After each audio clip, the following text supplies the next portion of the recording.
नबी पाक सल्लल्लाहु अलैहि वसल्लम ने इरशाद फरमाया, ला युमिनु अहदुकुम हत्ता युहिब्बा लि अखीहि मा युहिब्बु लि नफ्सिही।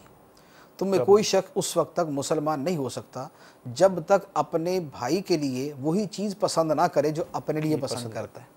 अब अगर इस उसूल को ले लें तो अब इसको भी देख लें, यानी ये भी इतना खूबसूरत उसूल है कि इसके अंदर भी पूरी ज़िंदगी मौजूद है कि आप अपने लिए जो पसंद करते हैं वही अपने भाई के लिए पसंद करें। हम ये चाहते हैं कि यार मेरा कोई मजाक ना उड़ाए, मुझे कोई गाली ना दे, मुझे कोई बुरा ना कहे, मेरी ग़ीबत ना करे, मेरी बुराइयां तलाश ना करे, मुझे कोई ताना ना दे, मुझे कोई मलामत ना करे, मेरी तरफ को घूर का ना देखे, मुझे कोई धक्का ना मारे, मुझे बिला वजह परेशान ना करे, मुझे तंग ना करे। ये मैं अपने लिए पसंद करता हूँ, यही मैं अपने भाई के लिए पसंद करता हूँ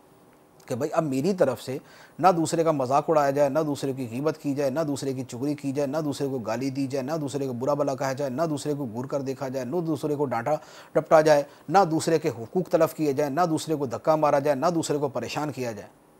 इस उसूल को आप ले लें, इसको आप पूरी ज़िंदगी भर फैला दें। आपकी ज़िंदगी की हर चीज़ के अंदर हुस्न पैदा होता जाएगा, हुस्न माशरत पैदा होती जाएगी, इस्लामी माशरत पैदा होती जाएगी। सच्चे मुसलमान की सही ज़िंदगी जैसी होनी चाहिए, इस एक हदीस मुबारक पर अमल कर ले, आपकी ज़िंदगी जो हो जाए। अच्छा, इसी तरह एक और बड़ी प्यारी हदीस मुबारक है, सरकार सल्लल्लाहु अलैहि वसल्लम ने फरमाया कि ये करो, ये करो, ये करो, तरतीब से फरमाते गए कि ये करो सदका है, ये करो सदका है, ये करो सदका है। आखिर के अंदर एक बात इरशाद फरमाई, वो इतनी खूबसूरत बात है, यानी हमारे मुसलमान भाई और हम लोग अगर उस पर भी अमल कर लेना तो मैं कहता हूँ कि शायद तब भी हमारा माशरा सुधर सकता है। यानी जो आखिरी चीज़ है, जो पहली चीज़ है वो तो उससे दर्जा बदर्जा बढ़ती जाएगी ना, कि वो उतनी आला है। जो सबसे आखिरी है, अगर सिर्फ उसको अपना ले वो भी हमारी ज़िंदगी के लिए बहुत आला है। फरमाया कि तू अपना शर लोगों से दूर रख, अल्लाह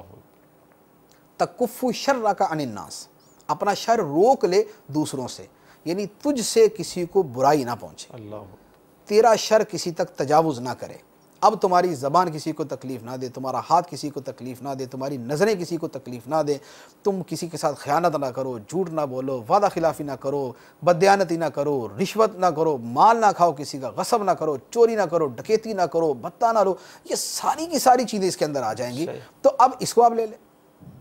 तकुफ़ु शर्रा का अनिन्नास, अगर इसको ले ले तो ये भी पूरी ज़िंदगी के ऊपर फैलता जाएगा। तो बात यह है कि सरकार दो आलम सल्लल्लाहु अलैहि वसल्लम के जो मुबारक फ़रामीन हैं वो इस कदर जामे हैं, इस कदर ख़ूबसूरत हैं, वो ज़िंदगी की माशरत को इतने प्यारे कर देने वाले, इतने प्यारे कर देने वाले हैं कि लेकिन मुसलमान अपनाए तो सही उसको, सही उसको इख्तियार तो करे।